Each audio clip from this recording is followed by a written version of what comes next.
Oi, pessoal, tudo bem? Mais um vídeo aqui do Nadia Alice Francisquini Direito. Eu sou Nadia Alice Francisquini, advogada, professora, doutora em Direito. E no vídeo de hoje eu vou fazer uma breve revisão para a primeira fase da OAB em Direito Empresarial. Então, para quem quer saber de forma rápida os principais conceitos de Direito Empresarial, esse é o vídeo. Assistam até o final. Não deixem de curtir o vídeo, se inscrever no canal e ativar o sininho. Bora lá? Tirei o mouse. O artigo 966 do Código Civil diz o seguinte: considera-se empresário quem exerce profissionalmente atividade econômica organizada para a produção e circulação de bens e serviços, tá? O Código Civil, o artigo 966, vai te dizer quem é o empresário, quem é o sujeito da relação, ou seja, quem assume as obrigações, quem compra, quem demite, quem é o responsável pelo ato. É o empresário, é o sujeito da operação, é aquele que exerce profissionalmente a atividade. A atividade é a empresa. A atividade econômica organizada para a produção e circulação de bens e serviços, essa é a empresa, é o objeto, é aquilo que é feito pelo empresário. Primeiramente, o empresário tem que ser profissional naquilo. Ele não pode fazer aquilo como hobby. Eu faço crochê, agora está na moda, né? Eu faço crochê agora na pandemia, comecei a fazer bolsa de crochê. Comecei a fazer lasanha para vender. Eu tenho uma vizinha que ela fazia lasanhas no início da pandemia, ano passado, porque reduziram a carga horária dela no emprego e ela precisava complementar a renda. Ela fez lasanha 2, 3 finais de semana e depois parou, nunca mais fez a lasanha. Então, ela não pode dizer que ela é profissional disso. Ela estava usando ali por uma questão momentânea, mas ela não complementa a renda, ela não usa disso a sua principal atividade, então ela não é profissional naquilo. Eu sou profissional advogada, profissional da área jurídica, porque eu vivo disso, porque essa é a minha principal função. Então, eu posso dizer, não sou empresário, por causa da questão da advogada, a gente vai ver no parágrafo único, mas se eu faço pães, se eu sou um padeiro e vivo disso, eu tenho uma padaria, vivo de vender pães na padaria, vender lanches, então você é profissional nisso, tá? A atividade é tudo que move, mas nesse meio aqui tem que ser uma atividade econômica, uma atividade que gere riqueza, que gere, produza algo, que preste um serviço, tá? Organizada, ou seja, que tem uma estrutura mínima, que tenha uns elementos mínimos de produção. E aí, para a produção e circulação de bens e serviços, a produção de bens e a circulação de bens e serviços e a prestação de serviços é justamente a inovação do direito empresarial que diferencia do direito comercial anteriormente existentes. O parágrafo único que eu ia falar diz o seguinte: não se considera empresário quem exerce profissão intelectual, e aí, intelectual, de natureza científica, artística e literária. Então, quem exerce profissão intelectual de natureza artística, científica, e aí considera ciências aquelas que têm academia, direito, medicina, arquitetura, engenharia, que tem pesquisa que forma universidade, tá? Literária, aí as artes de autor, direito de autor, publicação de livro, e artísticas, expressões artísticas, música, dança, tá? Ainda que com concurso de auxiliares, de colaboradores, ainda que você tenha uma pessoa que te auxilie, que seja ali uma pessoa que faça limpeza, uma pessoa que atenda o telefone. Então, ainda que você tenha esses colaboradores, você não é empresário, tá? Perceba que nós temos aqui a pessoalidade, a pessoa que exerce isso, a pessoa, o intelecto, por isso que fala de profissão intelectual, é aquela cabeça, aquele ser, a obra sai da cabeça da pessoa. O pintor pintou aquele quadro com base naquele intelecto. Você contrata o advogado porque ele é o melhor, é o intelecto dele, o aprendizado dele. E aí vem, por que isso? Porque vem o salvo se o exercício da profissão constitui elemento de empresa. O elemento de empresa, ele entra em campo quando sai o intelecto.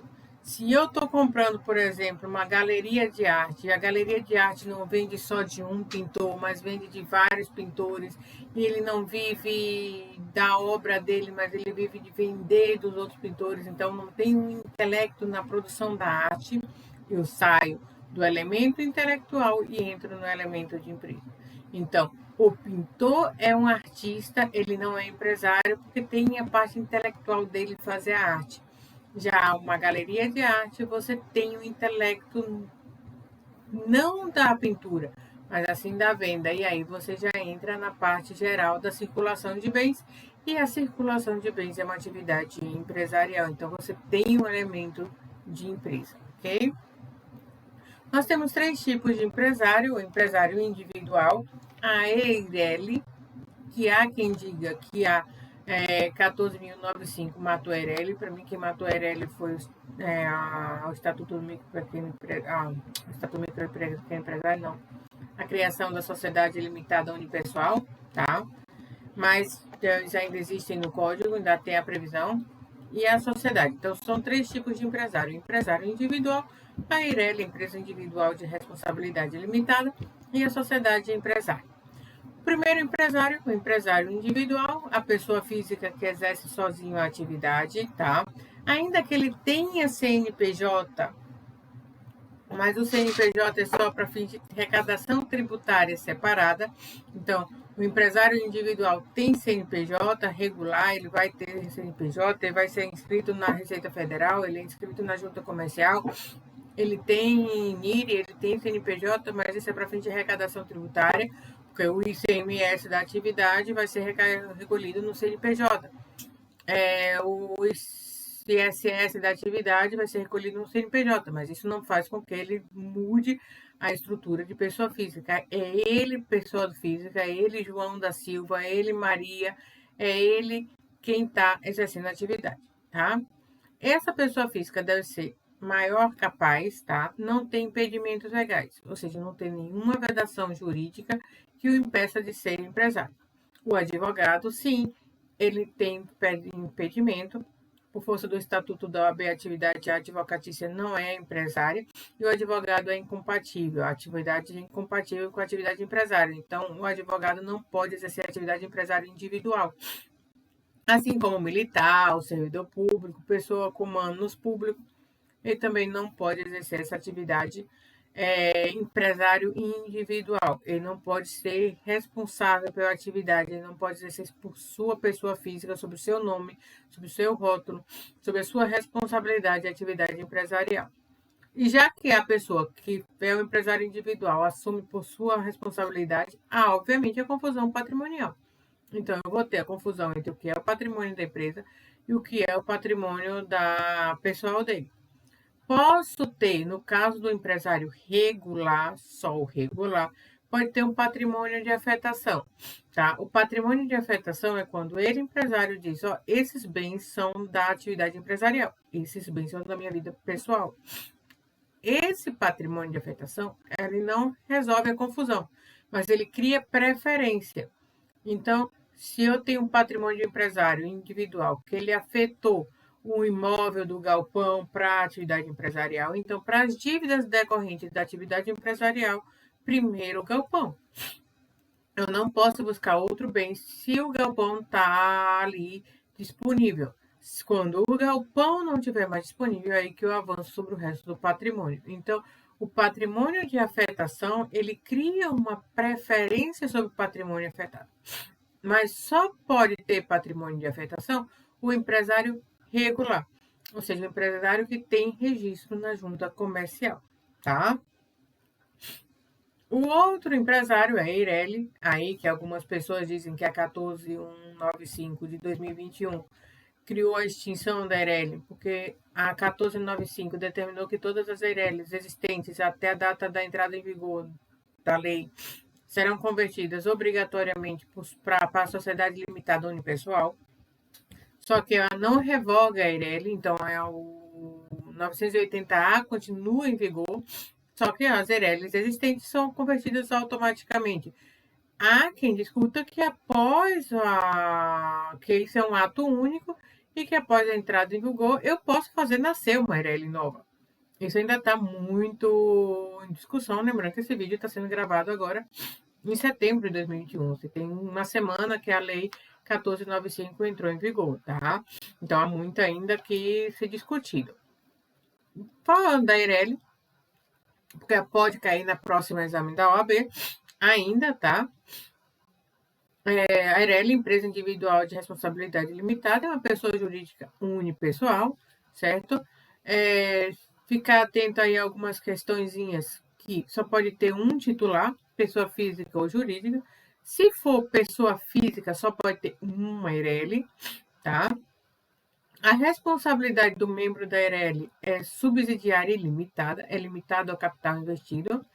Tá? E é subsidiária porque sendo pessoa física, sendo pessoa jurídica, a Eireli sendo pessoa jurídica, eu necessariamente tenho que ir atrás do patrimônio da pessoa jurídica primeiro, se a pessoa jurídica não tiver patrimônio, aí eu volto contra o patrimônio do membro da pessoa jurídica. Sendo pessoa jurídica, obviamente, se praticou algum caso de confusão patrimonial, qualquer outra coisa, eu posso pedir desconsideração, mas aí não é a responsabilidade, é desconsideração, é um outro instituto, tá? No caso da Eireli, é exigido um capital social mínimo de 100 salários mínimos, observando o salário mínimo da data da Constituição, tá? Ou seja, não precisa fazer atualização, é só o salário mínimo da data da Constituição. E aí, na omissão dessa regulamentação, eu vou aplicar subsidiariamente as regras da sociedade limitada, tá? E pode se denominar tanto por firma como por nome social. Basiquinho, facinho, né? As sociedades empresárias, aí elas demandam um pouquinho mais de estudo. As sociedades empresárias que estão no artigo 981, fiquem atentos porque o fato de existir uma sociedade limitada unipessoal não mudou o conceito de sociedade, tá? O 981 do Código Civil diz: celebra um contrato de sociedade. Então, o conceito de sociedade ainda exige pluralidade. O conceito de sociedade ainda exige que tenha mais de uma pessoa, mais de um sócio. A sociedade limitada unipessoal é exceção ao conceito de sociedades, tá? Então, se te perguntarem o conceito de sociedades, o conceito de sociedade exige pluralidade. A limitada unipessoal é uma exceção a essa regra, tá? Pessoas que se obrigam a contribuir com bens e serviços para o exercício da atividade. Lembre-se que com isso daqui, quando ele diz que obrigam a contribuir com bens e serviços para fim dos resultados, quando ele vai dizer aqui dos resultados, não pode ter sociedade leonina. Eu não posso ter sociedade onde só um sócio tem direitos e só outro sócio tem deveres, onde só um sócio recebe lucro e o outro fica com prejuízo. É proibido. Os sócios devem compartilhar entre si os resultados, ou seja, eles compartilham lucros e eles compartilham prejuízo. É vedado sociedade leonina, tá? Porque a atividade pode restringir-se a um ou mais negócios, eu não preciso fazer para cada negócio uma sociedade, desde que eles não sejam incompatíveis, desde que não tenha uma lei que diga que eles são incompatíveis, eu posso sim ter os negócios sendo conjugados dentro de uma mesma sociedade. E nós temos aí no artigo 982, que vai falar do objeto, justamente das atividades, que diz: salvo as exceções expressas, considera-se empresária sociedades que têm por objeto atividade própria de empresário sujeito a registro, tá? E simples as demais. Basicamente, ele remete ao 967, mas basicamente o caput do 966. É simples, tudo que se encaixa no parágrafo único do 966, atividade intelectual de natureza científica, artística e literária. E empresária, todas as demais que se encaixam no caput do 966, tá? O 967 vai falar do registro. Quem fala da atividade é o 966. O caput do 966 fala das atividades empresárias, o parágrafo único do 966, Código Civil, vai falar da atividade não empresária. E aí as atividades não empresárias, uma sociedade de advogados, por exemplo, é sobre a forma simples. Se dois advogados resolvem constituir uma sociedade, já que a atividade jurídica nunca vai ser empresária, ele vai ter que se constituir uma sociedade sobre a forma simples, tá? O parágrafo único já diz o seguinte: independente do seu objeto, o parágrafo único aqui do 982, considera-se empresária a sociedade por ação, então as SAs são todas anônimas. Se eu quiser pintar quadros sobre a forma anônima, é empresária. Se eu quiser constituir uma empresa, um grupo, uma banda de música sobre a forma anônima, é empresário. E simples cooperativas. Se eu quiser fazer crédito, instituição financeira sobre a forma de cooperativa, ela é simples. Tá? Aqui é mais uma questão de fiscalização, porque as anônimas elas podem abrir capital, então tem toda a fiscalização da CVM e tal.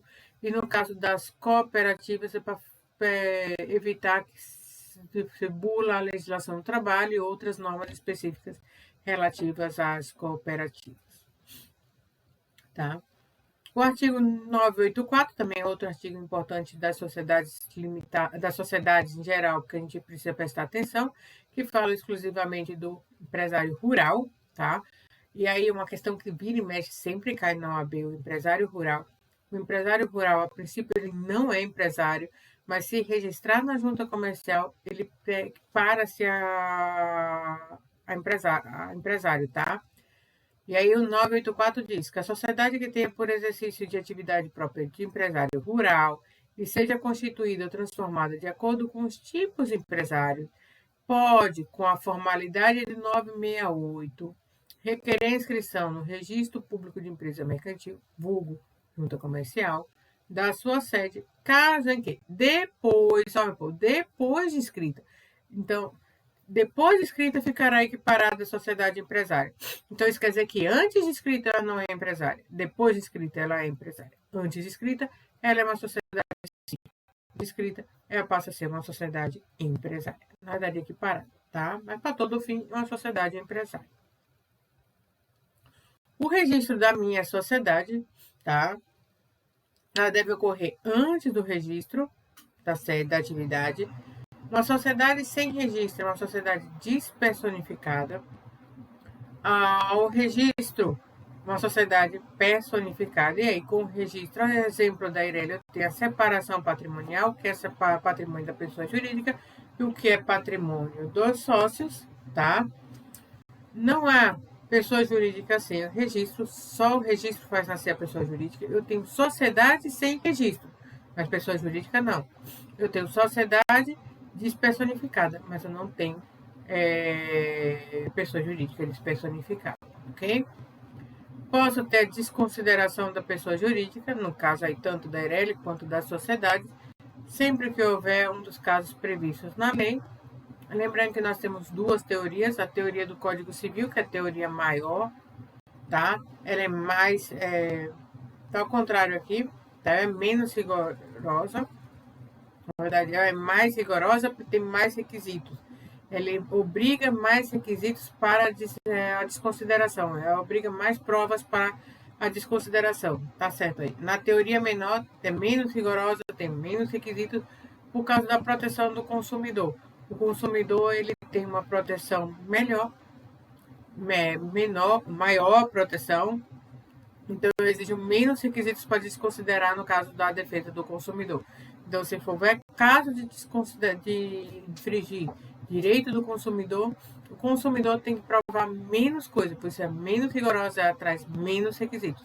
Já no caso do CDC, a teoria maior, ela é mais rigorosa, ela exige mais requisitos. E aí, para ficar fácil lembrar, maior, mais requisitos, mais rigorosidade. Teoria menor, menos requisitos, menos rigor. CDC, porque o consumidor precisa de facilidade, tá?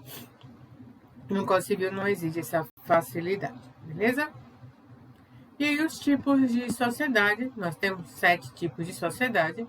Destaque aqui para a sociedade em comum, o que sempre é perguntado é justamente sobre o registro, tá? A sociedade em comum não tem registro, é uma sociedade irregular, uma sociedade despersonificada, tá? A sociedade em conta de participação, que é uma sociedade oculta, você vai ter o sócio ostensivo, que é o sócio que exerce a atividade, é o sócio que está à frente da atividade, e o sócio em participação, que é o sócio sem responsabilidade, é o sócio que não, que é o sócio investidor, tá? Isso é para sócio investidor. A sociedade em nome coletivo, que ela todos os sócios são pessoas físicas, tá? As sociedades em comandita ninguém pede, há muito tempo não é pedido, então você pode meio que desconsiderar elas, tá? E a sociedade aqui? A sociedade limitada, sim, ela vem sendo pedida muito, principalmente agora depois da 1495, está apostando nela de novo para a OAB. A OAB gosta de novidade. A unipessoal é uma novidade. A sociedade limitada unipessoal ela pode ser formada por uma única pessoa, não tem capital mínimo, esse exemplo da Eireli, tá? Então, qualquer um, a qualquer tempo, não tem limitação, eu posso ter quantas sociedades limitadas unipessoal eu quiser. A regra de restrição está na Eireli, por isso que muita gente diz que depois, inclusive eu afirmo, que depois que criaram a sociedade limitada unipessoal, a Eireli morreu de fato, não morreu de direito, porque ainda há previsão 980A, mas ela morreu de fato, porque a Sociedade Limitada Unipessoal, a SLU, tá? Às vezes aparece SLU. A SLU, Sociedade Limitada Unipessoal, não tem requisito. Eu posso criar quantas quiser, com capital que eu quiser. Não tem nenhum requisito para ela, tá? A sociedade limitada tem um capital dividido em cotas e ela usa subsidiariamente as regras da Simples, salvo se o contrato social prevê de forma diferente. O contrato social da sociedade limitada pode prever que você aborde as regras da SA. Tá? Quem quiser aprender mais sobre sociedade limitada, eu tenho aqui uma série de 4 vídeos. Eu fiz em 4 vídeos, porque na época eu gravei 4 aulas separadas. São 4 aulas sobre sociedade limitada. Então, peguem aí e vejam em detalhes as sociedades limitadas, a estrutura da sociedade limitada. Acho que vale a pena você estudar a sociedade limitada para a prova da primeira fase da OAB. Estou apostando que ela caia, tá? E a última sociedade, a sociedade anônima, que tem o capital dividido em ações, tá? Essas ações que podem ser preferenciais ou ordinárias, sendo que as ações preferenciais não têm direito a voto, as ações ordinárias têm direito a voto, tá? Você tem agora a proteção do sócio minoritário, mas aí eu vou fazer um vídeo específico sobre esse assunto, também da 1495. Não ativem aqui o sininho para receber a notificação do vídeo que eu vou fazer sobre a proteção do sócio minoritário nas SAs, alteração recente da 1495, tá? As SAs podem ser abertas ou fechadas, lembrando que as abertas são as que operam seus ativos em bolsa e as fechadas não operam em bolsas, tá? Também procure aqui um vídeo sobre as sociedades anônimas aí para vocês aprenderem mais. Esse foi um resuminho aí sobre o direito empresarial, sobre a estrutura do direito empresarial e o empresário e a empresa, os tipos de empresário, aí para vocês que vão fazer a prova da OAB. Excelente prova. E depois me contem aqui se vocês foram aprovados ou não. Tchau!